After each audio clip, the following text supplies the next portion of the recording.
Halo Sobat Bola Mania, kembali lagi di BRC Official. Ada kabar menarik nih mengenai hasil Liga 1, brace David da Silva bawa Persib bungkam Persebaya, Paulo Victor ngambek eksekusi penalti berpindah ke Bruno Moreira. Persib Bandung meraih kemenangan 3-2 atas Persebaya Surabaya pada pekan ke-15 Liga 1 2023 hingga 2024 di Stadion Gelora Bung Tomo, GBT, Surabaya, Jawa Timur, Sabtu, 7 Oktober 2023. Laga baru berjalan 3 menit, Persib langsung membuka keunggulan 0-1 lewat kaki Ciro Alves yang memanfaatkan umpan dari David da Silva. 7 menit berselang, Persebaya Surabaya mampu menyamakan skor 1-1. Akselerasi Bruno Moreira di dalam kotak penalti yang diakhiri dengan tendangan ke pojok kanan gawang Persib tidak mampu dibendung Teja Paku Alam. Memasuki menit ke-29, Persebaya mendapat penalti usai upaya Teja Paku Alam untuk mengamankan bola yang ingin digapai So Yamamoto dianggap ada unsur pelanggaran. Semula, Paulo Victor yang nampak akan mengambil tendangan penalti.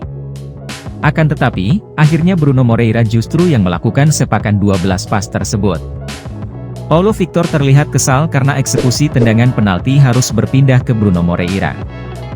Beruntung, Bruno Moreira sukses menjalankan tugasnya dengan baik. Kini Persebaya unggul 2-1 atas Persib.